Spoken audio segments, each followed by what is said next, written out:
विद्यार्थी मित्रों टेक्निकल खामीने लीधे माफ़ी मांगू छूँ। फरी આપણે રિસ્ટાર્ટ કરીએ છીએ। સેશન નંબર 16નો વિડીયો લગભગ 12 થી 13 મિનિટનો બન્યો છે। હવે આપણે સ્ટાર્ટ કરીએ છીએ સેશન નંબર 17। તો વિદ્યાર્થી મિત્રો આપણે સેશન નંબર 16માં જે દાખલાની ચર્ચા કરતા હતા, રેફરન્સ છે પ્રેક્ટિસ બુક વિભાગ ડી દાખલા નંબર 10, જેની ચર્ચા આપણે કરી છે x માઇનસ એક્સ બાર નો સિગ્મા હંમેશા 0 હોય, પણ અહીંયા 0 નથી। y માઇનસ વાય બારનો સિગ્મા હંમેશા 0 હોય, એ પણ નથી। એનો મતલબ એવો થયો કે આ બધા data x minus x bar, y minus y બાર, x માઇનસ બારનો સ્ક્વેર એટલે કે x માઇનસ એક્સ બારનો સ્ક્વેર, y માઇનસ વાય બારનો સ્ક્વેર નથી, અને sigma x minus x bar, y minus y બાર પણ નથી। તો શું છે જોઈએ, આપણે શું શોધવાનું છે? નિયત સંબંધ રેખાનો અંતઃખંડ એટલે કે એ શોધો। તો વિદ્યાર્થી મિત્રો બહુ જ ધ્યાનથી 11મા ધોરણમાં આવો દાખલો આપણે એક ગણેલો છે। તો જો વિદ્યાર્થી મિત્રો અહીંયા શું થશે, એકચ્યુઅલી અહીંયા n બરાબર 10 આપેલા છે। તો અહીંયા જ્યારે આ પ્રકારનો દાખલો હોય કે x માઇનસ એક્સ બાર, આપણા 3 પ્રકારના સૂત્રો છે, તમને ખબર છે। એક sigma x minus x bar y minus y બાર વાળું સૂત્ર છે બીનું, કારણ કે એ માટે આપણે બી શોધવો જ પડશે। તો બીના 3 પ્રકારના સૂત્રો છે। સૌથી પહેલું સૂત્ર નંબર 1 તમને ખબર છે, x minus x bar y minus y bar. બીજું સૂત્ર વિદ્યાર્થી મિત્રો આપણું છે n into sigma x y minus sigma x into sigma y upon n into sigma x square minus sigma એક્સનો હોલ સ્ક્વેર। પણ એ પણ સૂત્ર અહીંયા લાગુ નહીં પડે, કારણ કે અહીંયા તો સિગ્મા એક્સ વાય છે જ નહીં, કોઈ જગ્યાએ દેખાતા નથી। પણ ત્રીજું સૂત્ર અહીંયા લાગુ પડશે વિદ્યાર્થી મિત્રો, અને એ છે ટૂંકી રીતનું સૂત્ર, એટલે કે યુવી મેથડનું સૂત્ર। તો જોઈએ કઈ રીતે। સૌથી પહેલાં આપણને બી માટે કયા કયા પ્રકારના સૂત્રોની જરૂર પડશે? તો બી માટે હું ટૂંકી રીતનું સૂત્ર લખું છું, જો n into sigma u v minus sigma u into sigma v upon n into sigma u square minus sigma યુનો હોલ સ્ક્વેર। એટલે આપણને અહીંયા જરૂર પડશે sigma UV, sigma u, sigma v અને સિગ્મા યુ સ્ક્વેર, બરાબર છે। તો સ્ટેપ બાય સ્ટેપ આપણે અહીંયા શોધીએ છીએ, સ્ટેપ બાય સ્ટેપ। સૌથી પહેલાં આપણે શોધીશું, સૌથી પહેલાં હું અહીંયા લખું છું સિગ્મા એક્સ માઇનસ બાર બરાબર -4। હવે જો વિદ્યાર્થી મિત્રો આ સિગ્મા એક્સ માઇનસ બાર આપ્યા છે, તો આનો એકવાર આની જોડે ગુણાકાર, એકવાર બાર જોડે ગુણાકાર, તો આવું થાય sigma x minus sigma into bar બરાબર -4। હવે સિગ્મા એક્સ આપણને અહીંયા મળશે, શું મળશે? સિગ્મા એક્સ મળશે આપણને। તો sigma x minus sigma into bar is equal to -4। હવે એની જગ્યાએ આ સિગ્મા બારનો મતલબ શું થાય? બાર જે કિંમતો છે ને એ સ્થિર કિંમતો છે, તો આનો મિનિંગ એવો થાય n into 12 is equal to -4 sigma x minus આ સિગ્મા એક્સ જે આપણને મળ્યા, સિગ્મા એક્સ, હવે સિગ્મા એક્સ આપણને ક્યાંથી મળશે? સિગ્મા એક્સ આપણને ક્યાંથી મળશે? તો આ આપણું સૂત્ર છે ને એ વિદ્યાર્થી મિત્રો કયું છે? સિગ્મા યુનું સૂત્ર છે, સિગ્મા યુ। સિગ્મા યુનું સૂત્ર આ પ્રકારનું થાય છે કે sigma you is equal to sigma x minus sigma into 12 is equal to 4। હવે સિગ્મા એક્સ તો અહીંયા આપણને આપેલા નથી, તો સિગ્મા એક્સ શોધવા માટે આપણે શું કરીશું? તો એની માટે સિગ્મા એક્સનું સૂત્ર વિદ્યાર્થી મિત્રો તમને ખબર છે કે sigma x is equal to sigma x કેવી રીતે શોધાય? તો એક્સ બાર ઇન્ટુ એન કરો તો તમને સિગ્મા એક્સ મળી જાય છે, બરાબર। અહીંયા આગળ ધ્યાનથી જોજો, અહીંયા આગળ મારી પાસે એન છે, હું અહીંયા લખું છું સિગ્મા એક્સ। અહીંયા મારી પાસે n છે, કેટલા? 10 ગુણ્યા 12 બરાબર -4। આ સિગ્મા યુનું સૂત્ર બને છે. હવે અહીંયા સિગ્મા યુનું સૂત્ર સિગ્મા એક્સ મળશે મને. તો sigma x minus n into 12, કારણ કે સિગ્માનો મતલબ થાય છે સરવાળો. પણ કેટલી વખત સરવાળો? તો 10 વખત સરવાળો 12નો. હવે 10 વખત 12નો સરવાળો કરો. જો અહીંયા 10 વખત 12નો સરવાળો 12 plus 12 plus 12 plus 12 plus 12 plus 12 plus 12 plus 12 plus 12 plus 12 120 થાય. તો સિમ્પલી 10 ગુણ્યા 12 કરી દો તો પણ 120 મળશે. એટલે અહીંયા સમજ્યા, સિગ્મા ઇન્ટુ 12નો મતલબ થાય 10 વખત 12નો સરવાળો. કારણ કે નંબર ઓફ ઓબ્ઝર્વેશન એટલે કે અવલોકનની સંખ્યાઓ કેટલી છે? 10 બરાબર -4. બહુ જ ધ્યાનથી આ દાખલો શીખજો વિદ્યાર્થી મિત્રો. મોસ્ટ વેરી મોસ્ટ આઈએમપી દાખલો છે આ, સેશન નંબર 17માં. તો આનો મતલબ થયો સિગ્મા એક્સ બરાબર શું થઈ ગયા? -4. આ 120 આ બાજુ ગયા તો +120 થઈ ગયા. એનો મતલબ એવો થયો કે 116 સિગ્મા એક્સનો આન્સર આવે છે. 116 બરાબર છે. તો એના પરથી આપણને એક્સ બાર મળી જાય. તો હું અહીંયા એક્સ બાર શોધી નાખું છું. જો ધ્યાનથી જોજો, સિગ્મા એક્સ કેવી રીતે આપણને મળ્યા છે. તો અહીંયા સૂત્ર આપણે આ લીધું છે ઉપયોગમાં, સિગ્મા એક્સ -12 = -4. એક વખત સિગ્માનો એક્સ જોડે ગુણાકાર, બીજી વખત સિગ્માનો 12 જે સ્થિર કિંમત છે એની જોડે ગુણાકાર. એટલે અહીંયા બન્યું sigma x minus sigma into 12 = -4. હવે સિગ્મા 12નો મતલબ એવો થાય નંબર ઓફ ઓબ્ઝર્વેશન ઇન્ટુ 12. કારણ કે સિગ્મા પણ કેટલી વખત 12નો ગુણાકાર કરવાનો? સ્થિર કિંમતોનો સરવાળો કેટલી વખત કરવાનો? ગુણાકાર નહીં, સોરી, સરવાળો કેટલી વખત કરવાનો? તો નંબર ઓફ ઓબ્ઝર્વેશન જેટલી વખત આપ્યા હોય એટલી વખત. તો નંબર ઓફ ઓબ્ઝર્વેશન કેટલા છે? 10. એટલે 12 10 વખત સરવાળો. એની જગ્યાએ 10 ગુણ્યા 12 લઈ લો તો પણ એ જ આવશે. બરાબર. જે આપણે કેલ્સીમાં હમણાં જો કે 10 વખત 12 નો સરવાળો 120 થાય. એની જગ્યાએ 10 ગુણ્યા 12 લઈ લો તો પણ એ જ આવશે. એના આધારે સિગ્મા એક્સ આપણને મળ્યા 116. હવે એક્સ બાર શોધીએ તો એક્સ બારનું સૂત્ર છે સિગ્મા એક્સ અપોન n, એટલે કે 116/10 બરાબર 11.6. શું મળ્યા આપણને? એક્સ બાર મળ્યા. બરાબર છે. હવે આપણે એ જ પ્રમાણે શોધીશું સિગ્મા વાય -32 બરાબર -10. એક વખત સિગ્માનો વાય જોડે ગુણાકાર, બીજી વખત સિગ્માનો 32 જોડે ગુણાકાર. Sigma y minus sigma into 32 બરાબર 10. સિગ્મા વાય, સિગ્માની જગ્યાએ આપણે n લખીએ, n ઇન્ટુ 32. n આપણને આપેલા છે 10 ગુણ્યા 32. અહીંયા બરાબર 10, અહીંયા પણ બરાબર 10, અહીંયા થાય 320 બરાબર 10.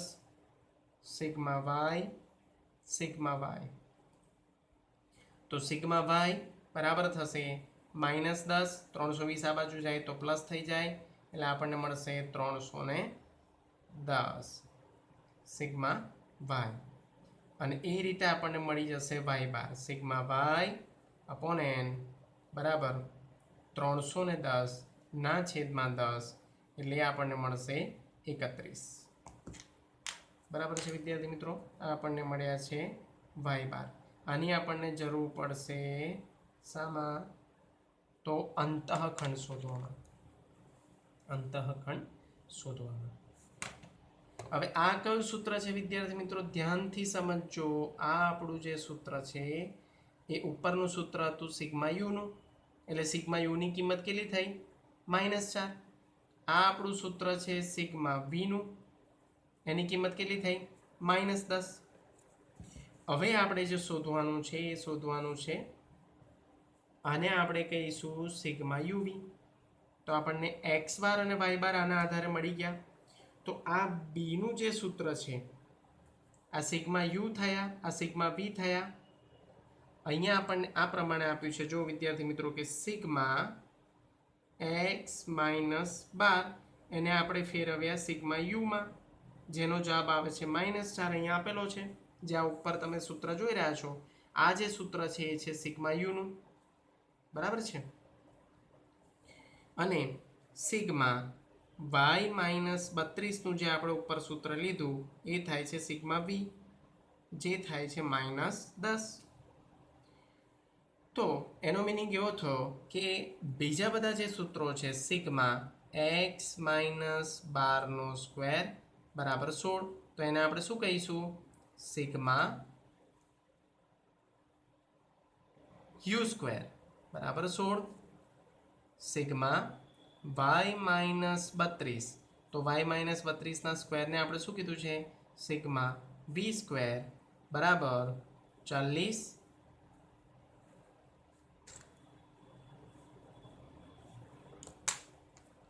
સિગ્મા x - 12 y - 32 બરાબર 22. x - 12ને આપણે કહીએ છીએ સિગ્મા u ઇન્ટુ વી બરાબર 22.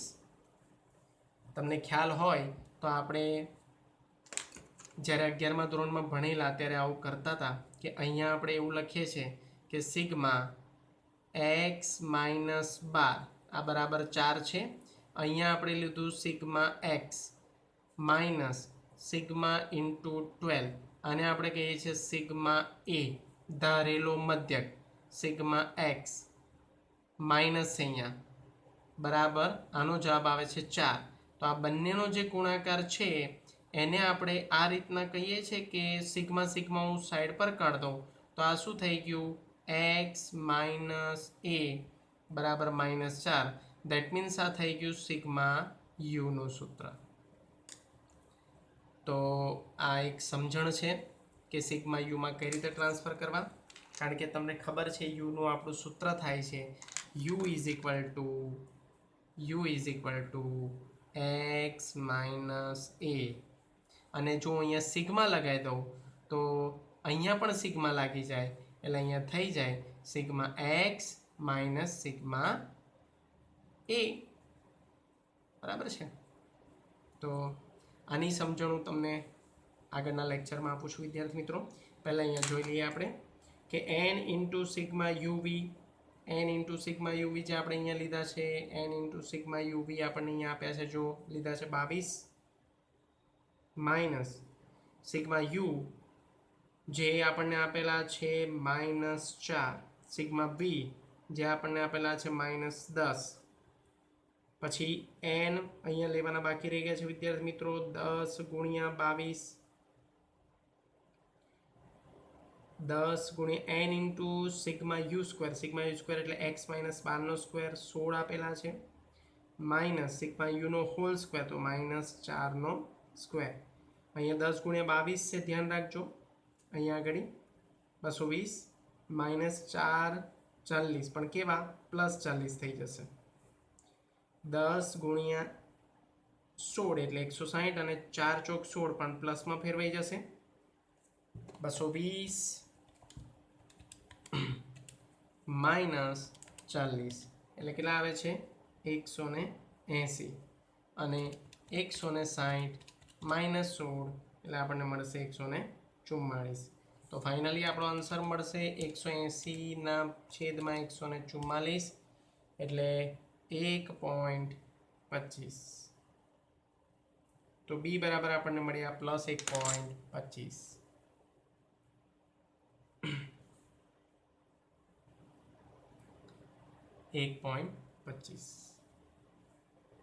અહીંયા આ આપણો જવાબ નથી, કારણ કે આપણે શોધવાનો છે અંતઃખંડ એ.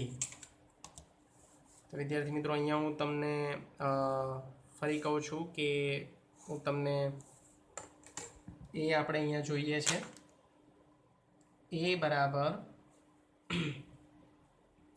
y બાર માઇનસ બી ઇન્ટુ એક્સ બાર, અને y બાર છે જે આપણે શોધેલા છે આ સૂત્રને આધારે, તો y બાર કેટલા આપણને મળ્યા છે? 31. બી બરાબર પ્લસમાં છે 1.25 જે આપણને અહીંયા મળ્યા છે ગણતરીના આધારે, ગુણ્યા એક્સ બાર આપણને અહીંયા ગણતરીના આધારે મળ્યા છે 11.6. 31 માઇનસ 1.25 ગુણ્યા 11.6 એટલે આપણને મળશે 14.5. માઇનસ કરીએ તો 31 માઇનસ 14.5 એટલે આપણને વિદ્યાર્થી મિત્રો મળશે +16.5 એ બરાબર આપણો આ મુખ્ય જવાબ જે વેરીફાઈ થાય છે. તો એ અને બી બે આપણા મુખ્ય જવાબ છે. હવે વિદ્યાર્થી મિત્રો અહીંયા ધ્યાન આપો, આનું એલાબરેશન હું તમને શીખવાડું. આપણે ટૂંકી રીતનું સૂત્ર જે લખતા હતા ને વિદ્યાર્થી મિત્રો, આ પ્રકારનું લખતા હતા. હું અહીંયા ચેકો મારી દઉં છું આની હમણાં એલાબરેશન હું તમને આ બાજુ આપું છું. આપણે યુનું સૂત્ર આવું લખતા હતા, you is equal to x minus એને આપણે શું કહેતા હતા? સ્થિર કિંમત કહેતા હતા ને. એની જગ્યાએ આ યુની આગળ હું શું લગાવી દઉં? સિગ્મા. તો સિગ્મા એક્સ માઇનસ એવું લાગી જાય આગળ. આ બંનેને કૌંસમાં લઈ લઈને આગળ સિગ્મા લગાવી દઈએ. તો આ સિગ્મા યુનું આખું સૂત્ર શું બન્યું? સિગ્મા એક્સ માઇનસ એકવાર આ બાજુ ગુણાકાર, એકવાર અંદર ગુણાકાર. સિગ્માનો એક્સ જોડે ગુણાકાર ને સિગ્માનો એ જોડે ગુણાકાર, એટલે સિગ્મા ઇન્ટુ એ. અને સ્થિર કિંમતનો સરવાળો એનો મતલબ થાય એન ઇન્ટુ એ, એટલે sigma x minus n into a. આ થયો સિગ્મા યુ, જે આપણને અહીંયા વેરીફાઈ થાય છે. જો તો આ સિગ્મા યુ બરાબર આપી દીધા છે 4 -4. અને અહીંયા એની પ્રક્રિયા જોઈએ આપણે. સિગ્મા એક્સ માઇનસ 10 ગુણ્યા 12 આપેલા છે. સિમ્પલ. તો આ રીતે બધાનું ફંડામેન્ટલ શોધવાનું છે. ધારો કે આપણે વીનું ફંડામેન્ટલ શોધીએ તો અહીંયા જો વિદ્યાર્થી મિત્રો શું આપ્યું છે? વી માટે આપણે શું લખતા હતા? વાય માઇનસ બી, જેમાં બી બરાબર શું હતું? બી બરાબર સ્થિર કિંમત, મધ્યક, ધારેલો મધ્યક. તો હું સિગ્મા બી લગાવી દઉં છું. એનો મતલબ એવો થયો કે સિગ્મા વાય માઇનસ બી, એકવાર સિગ્મા વાય લખું, બીજી વાર સિગ્મા ઇન્ટુ બી લખું. તો આ થઈ ગયું સિગ્મા બી. અને સિગ્મા બીનો આન્સર અહીંયા આપેલો છે, મને કેટલો છે? -10. સિગ્મા વાય મને નથી આપ્યા, તો સિગ્માની જગ્યાએ એન લખી દઉં, એન ઇન્ટુ બી. એનો મતલબ એ થયો એન ઇન્ટુ બીની જગ્યાએ કેટલા આપ્યા છે? 32. 10 ગુણ્યા 32, એનો મતલબ થયો 320. સિગ્મા વાય અહીંયા 10 -10 છે, સોરી. તો આ થઈ ગયું આપણું. તો આ શું થયો? -10 એ સિગ્મા બીનો આન્સર છે, જેને આધારે આપણે વેરીફાઈ કરી શક્યા કે sigma y minus n into b. તો વિદ્યાર્થી મિત્રો, આને આધારે આપણે આ દાખલો બહુ જ અગત્યનો છે તમારો, કે આ દાખલાને આધારે આપણે આવો પ્રશ્ન પૂછાય છે. પણ ધ્યાન રાખજો, એક્સ માઇનસ એક્સ બાર 0 હોય, સિગ્મા એક્સ માઇનસ એક્સ બાર 0 હોય તો આપણું પહેલું સૂત્ર લાગે છે. પણ જ્યારે ન હોય 0 તો આપણે ત્રીજું સૂત્ર, ટૂંકી રીતનું સૂત્ર લગાવવાનું છે. અને એમાં આ પ્રક્રિયા બહુ જ અગત્યની છે. આ જ પ્રક્રિયાના આધારે sigma UV, sigma u square, sigma v square પણ આપણે વેરિફિકેશન કરી શકીએ છીએ.